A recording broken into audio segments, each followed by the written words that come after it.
سادة ويا مادة، يدلنا ويدلكم للطريق الخير والشهادة.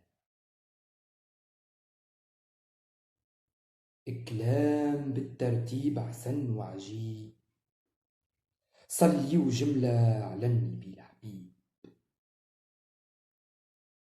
الناس الكل تسأل،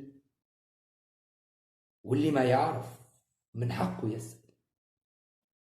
يقولوا أشنيها المطر الصبح ومسميها الطبول، أشنو قصتها وأشنو سبتها؟ هادي يا سيدي غسالة الواد.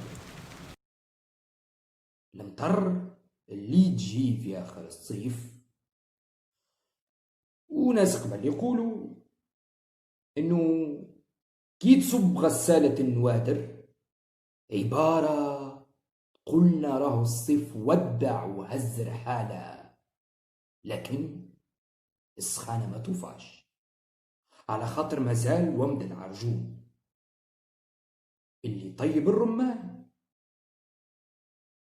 غسالة النوادر في العادة والعوايد تصب ليلة من الصباح للطياحة، لا تعي ولا تقول يزي، تصب وتفيض وتفيض الدنيا لين ترد لنهج بحر ولين الناس تغرق. الضرر فما ضرر ربي ينجينا منه، لكن فلاحة يستبشوا وفيهم شكون يضحي على خاطر غسالة النوادر، واللي أصلها غسالة المنادر تغسل المندرة. المندرة هي البلاصة اللي يعملوا فيها الدريسة بعد ما يجمعوا الحبوب يدرسوهم، يقعدوا أكل قشور. يا أخي تجي المطر هذه وتهزك البقايا متاع القشور والحصاد،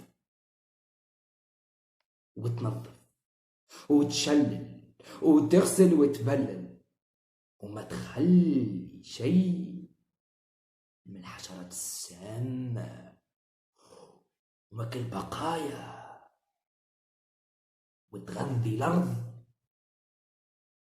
وتحضرها للحريق.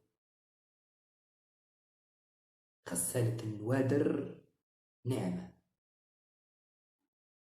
للي يفهم، وطعم ورزق للي ما عندوش.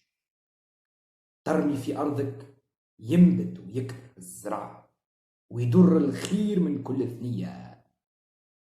مالا هذه كانت حكاية غسالة النوادر اللي الناس بها تستبشر وتصب في سبتمبر، وتنظرنا بخريف يعمل الكيل بكل مطر وضر وخير بالدزة. ربي داوم علينا النعمة. وطافا طافا وفات.